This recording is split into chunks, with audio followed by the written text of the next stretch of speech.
Welcome to X-Files Podcast, a podcast about breakups, broken hearts, and moving on. I'm Janice Formicella, a breakup coach passionate about supporting others to heal from their breakups, overcome loneliness, love being single, and see the end of a relationship as the beginning of a magical new chapter in life. I am here each week to share with you the tools that I have learned through my own painful breakups, through hitting rock bottom more than once, and through working with people all around the world to heal their broken hearts. If you are looking for hope and strength to move on from your breakup and resources to enjoy your new single life, you are in the right place, and I've got your back.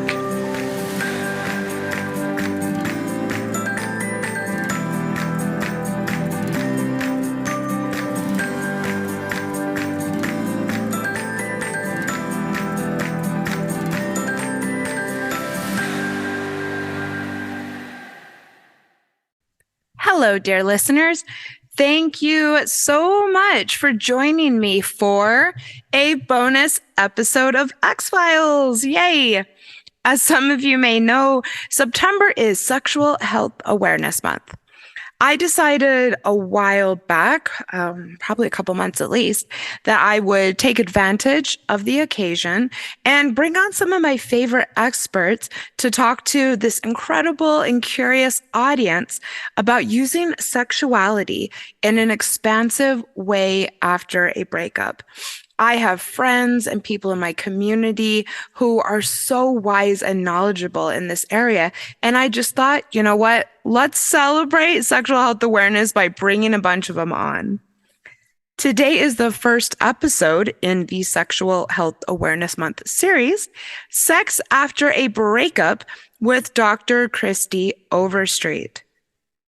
Dr. Kristie, pronouns she, her, is a clinical sexologist, a psychotherapist, the host of Fix Yourself First podcast, and author of Fix Yourself First, 25 Tips to Stop Ruining Your Relationships. Her mission is to help people experience self-change and to feel more empowered and connected in their personal and professional relationships. I have been a total fangirl of Dr. Kristie for quite some time now and was thrilled to have her intro this series with me. Please go show her some X-Files love.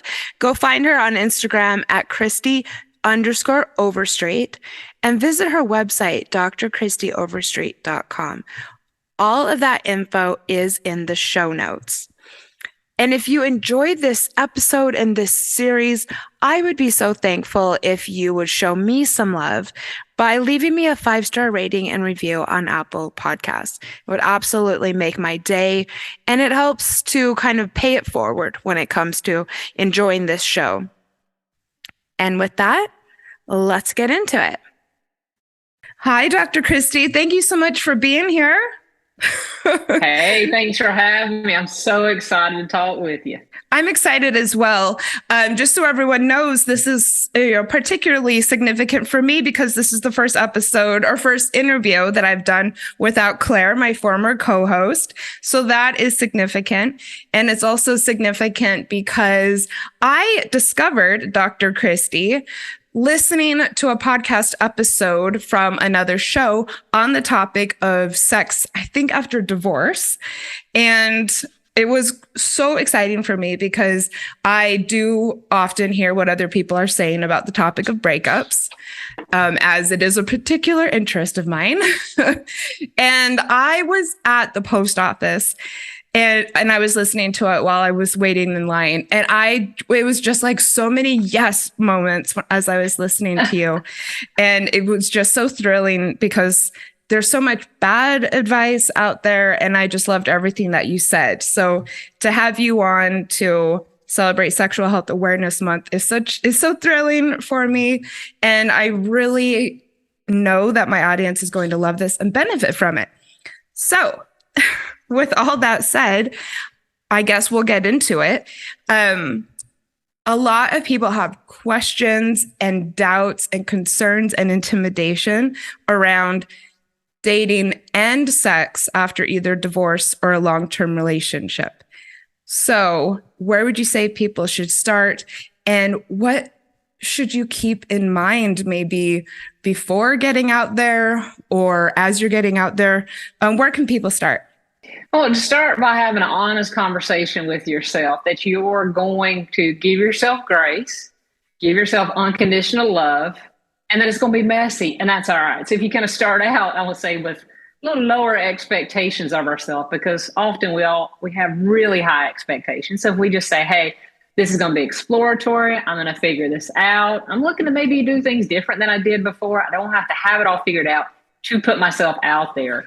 So to keep that in mind is where to start, but then also to think about what you learned from that past relationship, because that relationship taught you so much, probably of what you don't want, possibly, and maybe a little bit about what you're looking for again. So having that in the back of your head really sets you up for this next step in your journey, because it is a journey. And it's normal to have all the different feelings that you're having, the worry, the nervousness, the anticipation, even having some of the what ifs that go through your mind. If you show up and say, I'm expecting it to be this way, I know it's going to be a bit messy, it really sets you up to start in this new place. I like what you said about thinking about your last relationship. And, it's something I can definitely relate to. How do you think that what are some ways that our past relationships can show up in our new dating and sex lives? And how can we prevent that from happening? I know a lot of people will relate to the experience of going on a date, sleeping with someone, and feeling not too hot the next day because of your last relationship. So what are some, how can people prevent this? What should you keep in mind? Well, thinking about that last relationship, what was it that your partner did that you didn't like? So you want to watch out for. But there's two prongs. This isn't just like we're pointing finger at past partners, also saying, what did I do in response to that? Or maybe what did I do to potentially trigger that? Or how did I show up? So one level is looking at them and learning from that. The other level is like, how did I respond that maybe I didn't like? Or maybe how I did like how I handled that, and taking that into that next relationship. For an example, you're talking about kind of next day sex, looking back going, oh gosh, I don't like how that went. Most of the time it can come from our own insecurity and that narrative that we run through our head that is typically pretty negative inner critic of saying, oh, I didn't do this enough, or I didn't like that, or I don't like how I showed up, or, what if I, never hear from them again, or did I expect to, like really harshness on ourselves. So we have to say, you know what?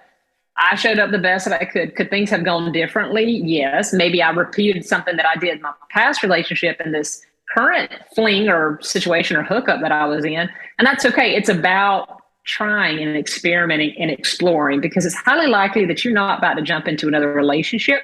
So we have to treat it like exploration versus this hardcore commitment we're looking from, because we got to heal before we can even start on another place with somebody else. And you got to go through a list, you got to go through people, you got to go through experiences to figure out what best fits with you where you're at now, which is totally different than when you were at the beginning of the past relationship. Yeah, I love it. And this is one reason why I was so excited when I heard this interview with you several months back, is a lot of people think maybe, or maybe they genuinely do desire companionship and being in a relationship and having a steady partner, even right after a breakup. I think people have comfort around partnership and a lot of discomfort around being single and discomfort around casual dating and casual sex.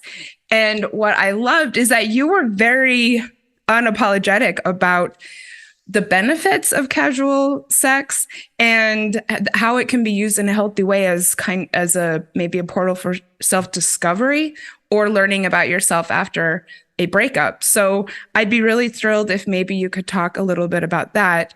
How can casual sex benefit us? And how can we communicate with ourselves and our partners about casual sex? Well, it starts out with you defining kind of what casual sex is for you, because what Perfect. I define as casual sex Hmm. might be different than you, and for the listener, it might look different. So when we think about So like what's true. casual sex mean, like, and Hmm. and I have to say, like, how much of this is really what I believe, if Okay. it's something harsh about it or judgmental, and how much of it's just cultural conditioning to what good girls Gotcha. should be doing or not be doing. And that's the cool thing about this new spot that we're at in our journey, is we get to decide that now. And there's a lot of power to that. And when we say, what casual sex means, maybe for me, being able to go hook up, explore a sexual space with somebody that's consensual for both people or all people, and that's safe in the sense of using protection and maybe even self-disclosure of any STIs or history of a sexual history, if that's the case. And there's no shame in that. And that is very much my responsibility when it comes to casual sex. So just thinking about it and really owning it, and depending on how healthy or unhealthy that past relationship or your relationship history has been, you're coming in with these preconceived notions and judgments of what it means about you if you are hooking up with people or having casual sex. Hmm. This worry about what are people going to think. And at the end of the day, it doesn't really matter what anyone thinks but yourself. And you can actually work on that inner critic and messaging to make it work for you.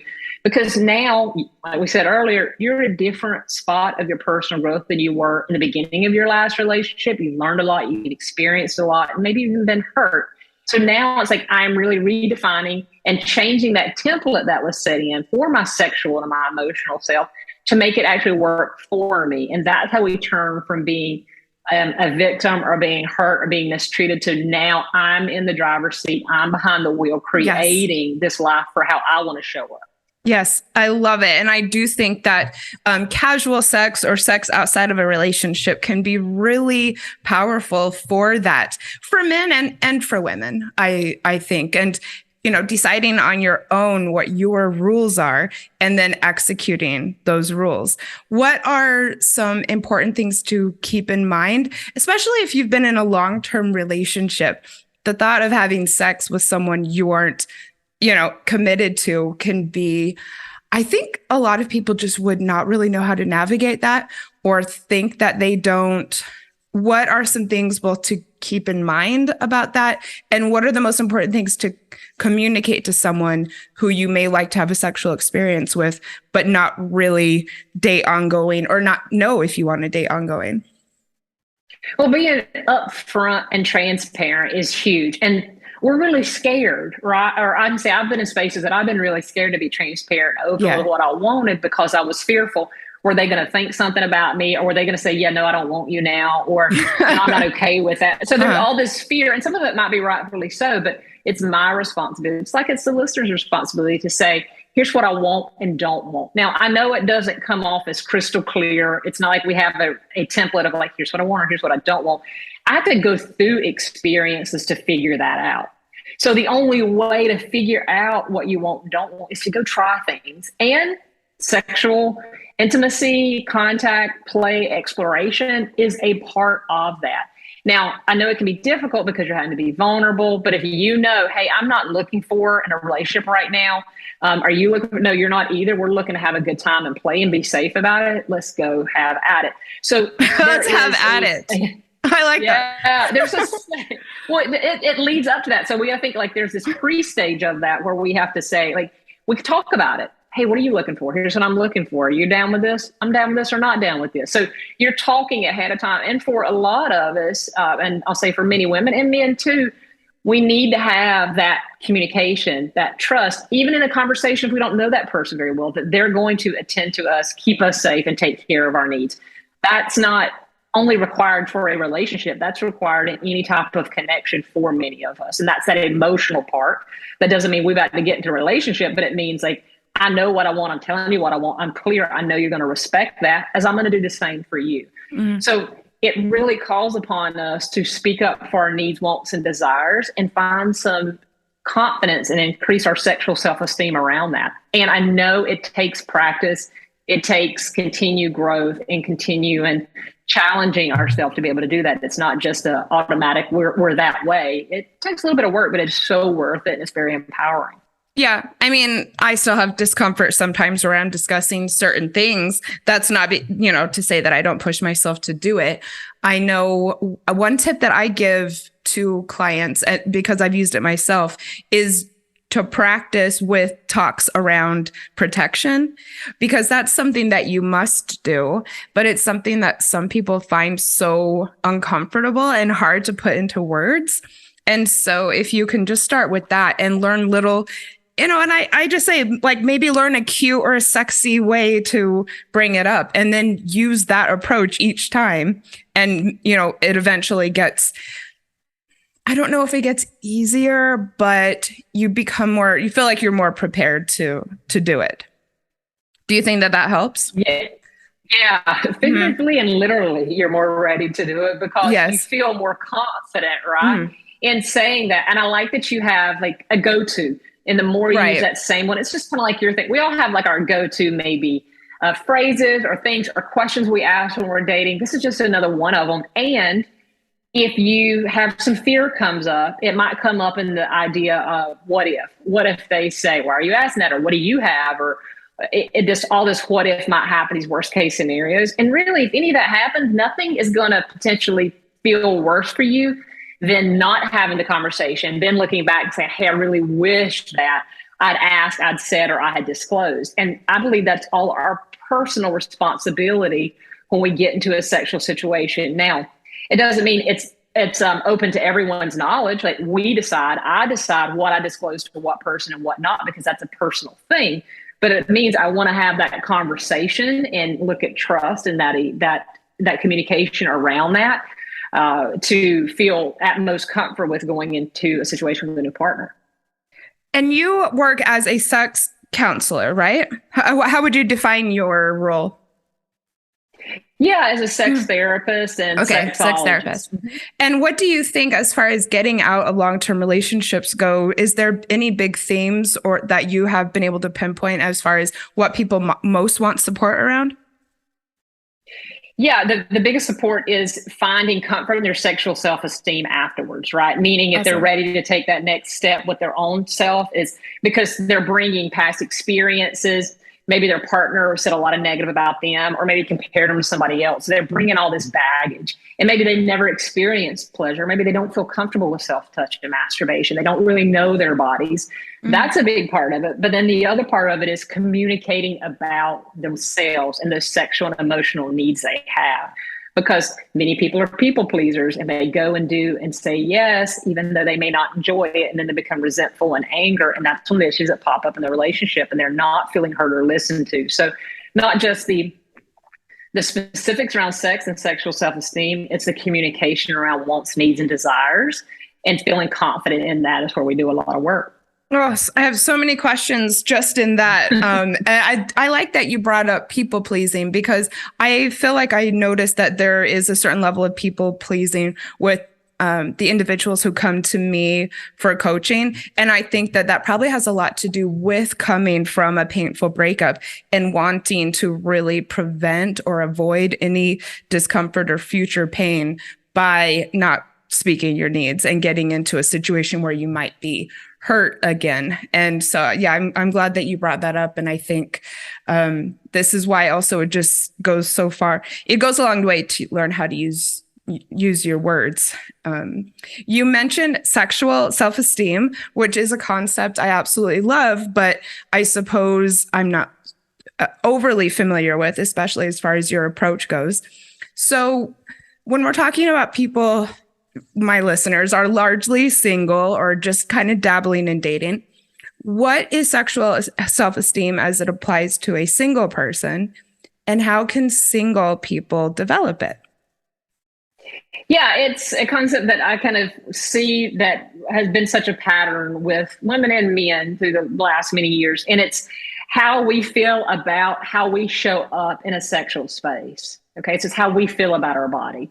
If we think about confidence and self-esteem, like, hey, how do I feel good about myself or not good about myself? But when it's sexual self-esteem, we have to take into consideration our experiences, what happened in childhood, how our families talk, or like mine did not talk about sex. Same. We're raised in a very conservative, yeah, we know that, right? That Yep. it's a very conservative religious space. It's not talked about, much less you didn't do it. And if you were, in my case, a good girl, you definitely didn't think about it. And you kind of go through life until you, air quotes, get married or do whatever is this expectation for you before you even have sex. And that's not really how life goes. So our past of what we've experienced, how our families talked about it or didn't talk about it, and then how we showed up in those teenage relationships, young adult relationships, then what was maybe done to us or not done to us, or how we were treated in those sexual places, all that goes into this sexual self-esteem concept of how we view ourselves. And many times for those that are people pleasers or those that are considered, kind of someone who like does and takes care of other people's needs and doesn't really do for themselves because they don't want to be seen as selfish or don't want to feel guilt, they struggle the most because it's this self-sacrificing of my sexual self-esteem and how I feel about my body really is determined by what my partner says. Did I do good for them? Mm-hmm. Did I get them off? Did they say, oh, that felt so good, therefore it must mean I am good? Yeah. Okay. And what I can do determines how good I am. And that's completely twisted. Like that is so unhealthy. But twisted. I know that's, yes. And I think that's how my sexual self-esteem played through the years. Yeah. And it came from a place of like, what could I do? And I was only as good as what I could do or not do. And was I being viewed a certain way if I did something or didn't do something? There was not a place of like, what did Kristie want? What did Kristie need? I was never, and I'm not saying from a place of judgment, saying I was never shown or told that. It's just by circumstance. That's how I grew up. And it wasn't until I went through my own experiences dating as an adult, screwing up a ton of relationships, getting screwed in a lot of relationships, right? And being hurt through those, that I started learning, wait a minute, like this isn't okay. Something's not setting right for me. And with that being said, our sexual self-esteem fluctuates, and it's important for everyone to know that. It's not determined specifically on the person you're with. It's more about how you view yourself with the people you're with and how you view your body and how you carry yourself in terms of you being true to you without heaviness of shame, of being apologetic for who you are or what you like or what turns you on. So if we can accept it as evolving, growing, changing, because we evolve, grow, and change, that's the best any of us can do. So it's not like an optimal place you're trying to get to good sexual self-esteem. I'm hoping it's going to be a little bit better than yesterday. And then the next day it's going to be a little bit better. And there's some times where it's not going to be so great. There's going to be some times where it's really dang good. The fluctuation gives us a chance to give ourselves grace and compassion as we change and grow. And I think a lot of it does start with, solo pleasure on your own. And, obviously being single is a very rich time for that. I'm glad that you brought that up. I was raised in the LDS church, and we're, taught that masturbation is a grave sin that we actually would go to confession over. And so I was well into my 20s. I had this idea around especially female masturbation. There was something about men doing it that I kind of thought was more natural than a woman doing it. And so I was into my 20s when I started my own journey, but it's been, transformative and, continues to be, several times through the week. So I'm glad you brought that up. And why would someone who's single really make an investment? Or what do you think are the benefits of making an investment in exploring your own body on your own during this time, as far as future relationships or future sex with other people goes? Yeah, well, that's a good question, because the benefit is you're stuck with you for the rest of your life. Thank goodness, right? Mm-hmm. We're stuck with ourselves. Mm-hmm. Partners may come or go, but that is something that sounds like, oh, I'm stuck with me. What a gift to be stuck with me, because me, you, and your listeners, we're pretty incredible people. And when we can realize we have so much more power over ourselves and other people don't have power over us, especially when it comes to our body, of what feels good and not feel good. Most of us have this inner critic of what it means with self-touch, with pleasure, with feeling good. And it's negative, and there's shame. And we've conditioned ourselves to have a very visceral response against that until we do what you've done. And what I've done, and I hope many people have done, start to explore your body and figure out what feels good for me. Because how in the world can we ever have an expectation of what other people are supposed to make us feel if we can't figure that out for ourselves? That's our responsibility, not theirs. Because let's face it, if you had a partner who's like, oh, here, I've got a gift for you. It's an earth-shattering orgasm in a box with a bow on it. I'm going to give that to you. We treat pleasure and orgasm and pleasure when it comes to sex and our sexual self as something that's like delivered in a gift box from somebody. And it's not. No one can give us anything. And that goes completely against what we're taught, what we're shown, what we're fed when it comes to pleasure. And when we own that, to say, I have to give that to myself. I have to allow myself to relax. I have to allow myself to know. I have to say, speak up to say, touch this, not that, or that's too hard, or that's too soft. The only way to know that in a future relationship is to do that with yourself now. And another extremely big benefit that I think is not talked about enough with self-pleasure and masturbation is that no one is going to touch you, make you feel anything better than you can do yourself. Okay. Yeah. When we're masturbating or experiencing self-pleasure, the beauty of that is we ain't worried about nobody else. We don't have to worry about pleasing another partner or making somebody else feel something in that moment. 100% of that tension is on us. And that's taken away when it comes to sex with another person. We kind of think about the other person or how they may think, feel, or how they look at us, or what are they thinking when they see us do that. Like, this is a time when we really can grow and enjoy and find out our bodies. What's a turn off? What's a turn off? And then own that, and then be able to communicate that if someone is lucky enough to find themselves being with us sexually, because we are incredible people. And the faster we start accepting that and realizing that and letting ourselves accept that, the healthier relationships in the future we're going to have, because the most important one is the one we have with ourselves first, whether it's loving ourselves or even when it comes to self-pleasure.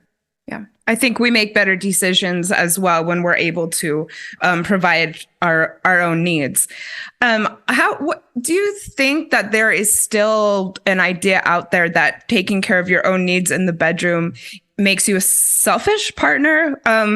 And what would you say to someone who might be stuck against that wall when it comes to, advocating for their own pleasure when they're with a partner? Well, it's not selfish at all, because what we find is a healthy partner. I don't care when I say partner in this sense, I'm talking about like somebody like you're sexually involved with. They don't have to be in a relationship with someone you're sexually involved with.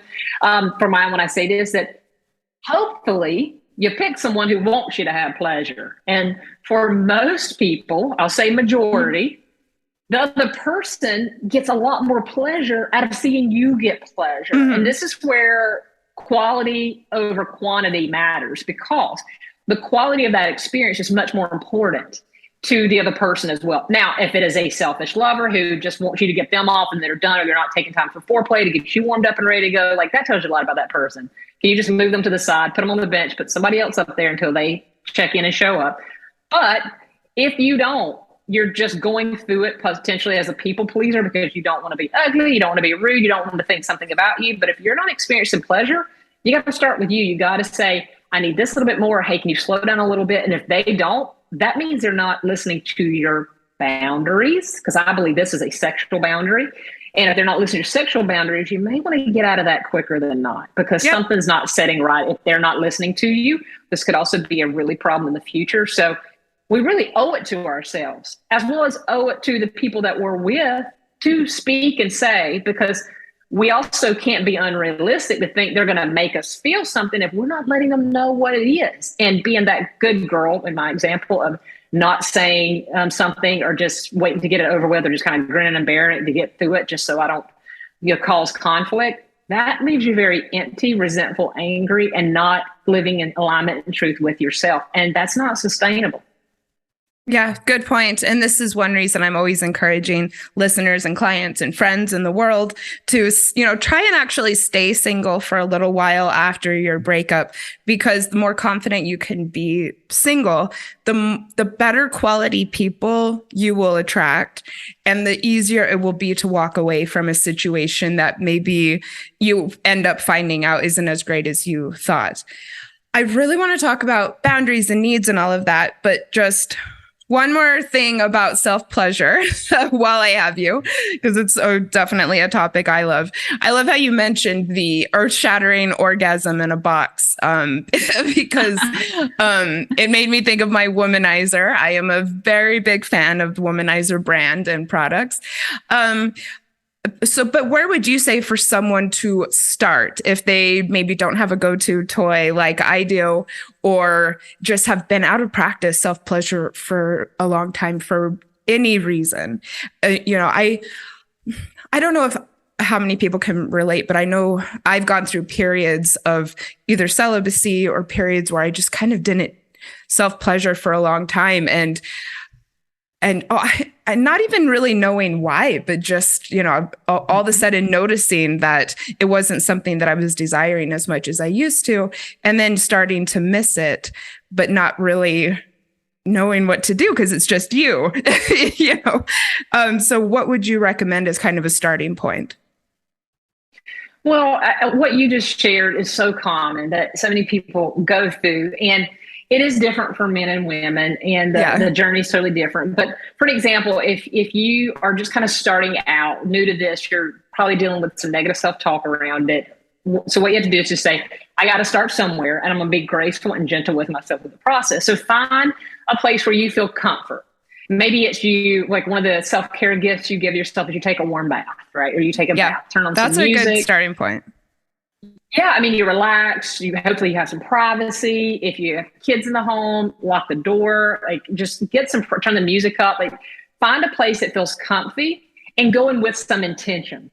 Not an intention of I got to get to the top of the mountain, because that's not how it works. It's more of I'm just going to explore, and I'm going to take a long bath, and I'm just going to really use some soap and gel and just really love on my body.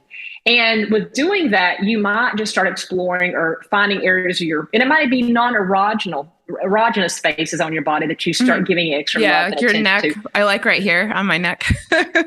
Yeah, there's different spots. And I think we oftentimes forget that. We make it all about erogenous zones, and that's not the case. There are many areas that are very pleasurably touched with yourself and exploring it.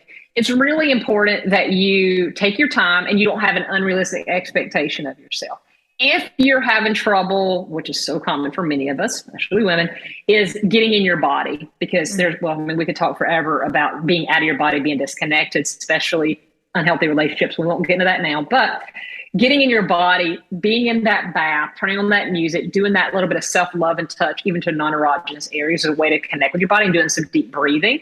If you're having trouble kind of getting in the mood or shifting your brain over because you're thinking about your grocery list and everything else you need to do, try, especially if you're in the tub, try listening to some erotica, a book, some type of podcast. There's so many great ones out there that you don't have to literally have your hands on to read. You can listen to some stories. These are a great way to kind of get you and put you in a place. Thank you so much. I've actually been wanting to make some type of connection or collaboration with some audio porn, because it is very female focused, female friendly, and it's really hot right now. So, but yeah, a lot of people still aren't familiar with it. I used to have a subscription to one of the big ones, Audio Desires, I think. What do you recommend? I think that a lot of people would probably find this really exciting. The subscriptions are very cheap, and there's just such a beautiful variety of things that you can listen to. What are your recommendations? Yeah, everyone is so different what turns them on. So if you like the stories, you can find those that are specifically story-based, which is important. There's going to be some that's like soothing, meditative type things. There's like tantric sex, erotica out there. There's all kinds of options. So you just need to search around, look around, and give it a try to figure out what you like and don't like. If you're visual in nature and it helps to be able to see something, there's a ton of options there too. If you're not comfortable with the tub and listening, you can go to your bedroom with privacy and just watch maybe some porn that turns you on, or there's even some literature or some erotica and podcasts that are actually visual in nature that can help with that turn on too. I would encourage you, for many people, because of their experiences, because how they grew up, maybe they've had even past trauma around it, porn can be a turn off for many individuals. I want to encourage you, you feel and believe what you feel and believe, but give it a shot. There's a lot of And they've even considered soft porn, or where maybe it's not as triggering if you've had some triggers around that in the past. Very female centric porn. There's all kind of options around that too. So it's a place to help you get outside of yourself, get into your body, and maybe go into a place where you can fantasize and think about that. And I think another thing we don't tap into enough is our past experiences that were good. Because even though maybe we've had an unhealthy relationship, maybe there were some sexual experiences in a relationship in the past that felt good, that was pleasurable, especially if you're out there living your best life now, single and dating or hooking up. You think back to those experiences. You might have an experience. Put yourself in that place. Imagine and fantasize. Because the beauty of fantasy is you're not expecting yourself for it to have to come real, but you can get there in your mind. Yeah. And that will help you with self-pleasure and touch. I think that's why the audio option works so well for women. I actually read once, I think, that women are much more likely to think of themselves as the object of their fantasies than men are. And this is why the audio versions are so great, because they are very story based, and you can, close your eyes and picture yourself there. So definitely check it out. Thank you for that tip. I haven't brought that up on the show for a while, and I think that's going to really rev a few people up. So let's talk about needs. One thing that I really like about your approach is taking time to think about needs before moving into another relationship. It actually is kind of a cliche because you would think that this might be obvious to people, especially, we're in this space. And so to us, it does. But it is a step that a lot of people completely leave out before they get right back on the app after a devastating breakup. And I think that if you were to ask someone, a lot of people would say, oh, yeah, sure, I think about my needs, but then they wouldn't really be able to articulate them. So what types of needs are we talking about? I like to make sure people get as specific as possible. And how do we discover them? I know for me, even sometimes when I think about dating and what I want to get out of it, sometimes I draw a blank. And so and I'm a very intentional, conscious person who, is a dating coach. So where can people start? How can you get specific? Well, the quickest way to start, well, there's two parts. Number one, there's the quick start, and that is to do some work around your values. Meaning, what are your values as a person, and what values are you looking at in another person? So there's a lot of value lists out there. Just go through and circle, hey, I want somebody who does this, this, this, and this, or embraces this, this, this, or this, this. And I definitely don't want that, that, and that. Writing that down is great because obviously it gets out of your head and gets onto paper or on your computer so that you have that list. And I want your value system to start acting like your filter. I'm going to repeat that. Yes. I want your value system to start acting like your filter, because it's all, I don't know if they're for me. Well, if they don't go through and filter through your values, what are you doing with them? Like you're disconnected. So now values, and if you pick like 10 values, you're not looking for someone that has all 10 of them 24 hours a day, because we fluctuate. Like values are there, yes, but we're also not looking for perfection. There's some things that are going to be more heavily weighted than others. Someone who is loyal is going to be, well, I don't want to make an assumption, I would hope would be more valued than someone who is hot, meaning like attractive. Like the loyalty part is really important, especially when we've had our heart broken. So look at your values, and then you are basing it on what your needs and wants and desires are. And then that's going to be your filter. That's the quickest way to start.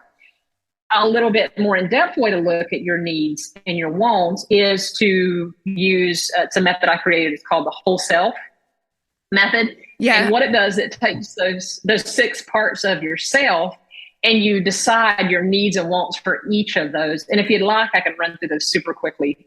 We do have a few minutes. I would love to know the 6 parts of the whole self for sure.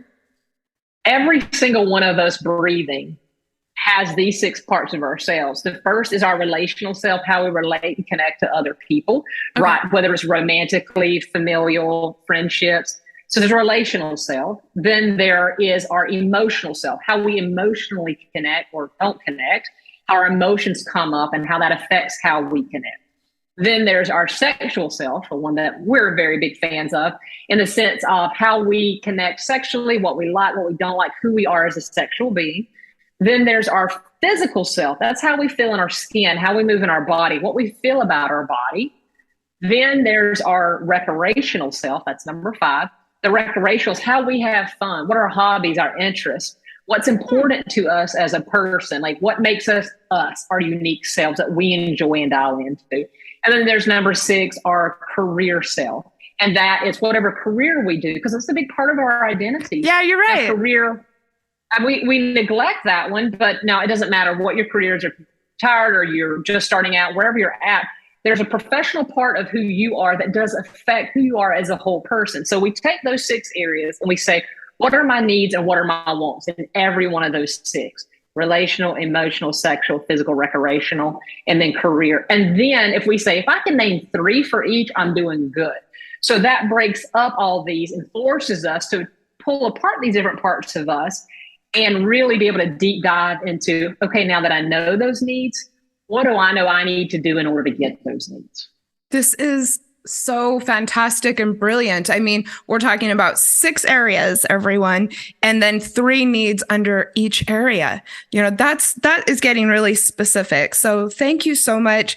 Thank you, Dr. Kristie Overstreet, for everything. I do have one more question, and everybody, please go and find Dr. Kristie online on Instagram. Hit her up if you want help around any of this. She's a friend of the show, and as you can see, completely brilliant when it comes to rediscovering yourself after a breakup. And along those lines, hope I'm not putting you on the spot too much, but what would you say to someone who is healing from their breakup, not really sure what's ahead, knows maybe that sex is a need of theirs, but is feeling really stuck?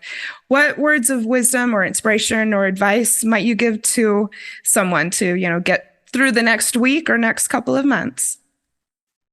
I would start with, what do you need today to feel whole? Not complete and perfect, but to feel, what do you need today? Well, I need to feel supported.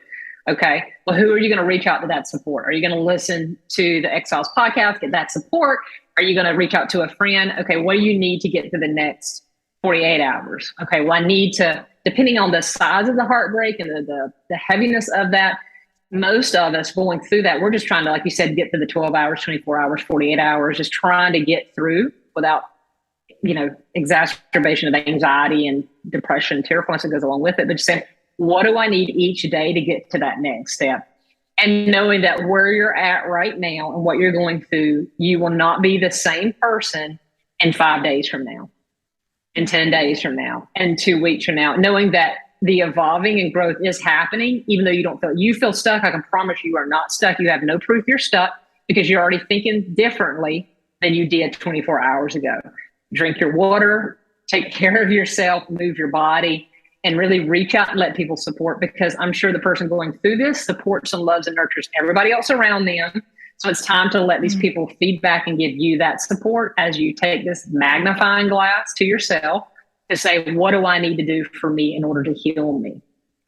Thank you. And just to go off of that, as far as asking for support goes, I always want to remind people, if you are listening to this right now, that means that you have gone out and, sought a resource to help you be intentional about your healing. So just listening to this, is an indication of how much strength and ability you have to overcome it. So you're on the right path.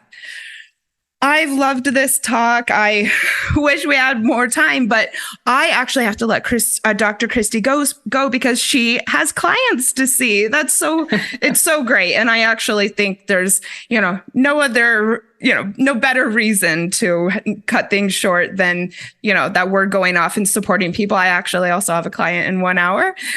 So everyone remember, I see people one-on-one. Dr. Kristie sees people one-on-one, and I'm wishing you love and luck for the week ahead. Bye, everyone.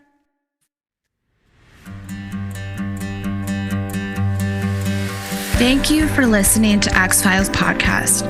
I sincerely hope that you found today's episode inspirational or useful. I would love to support you on your healing journey. All you have to do is send me a message through the X-Files Instagram account, and I will personally be in touch to get you started. Remember, If you are struggling with a broken heart, your feelings are temporary. I am sending you so much love and luck for the week ahead. You've got this.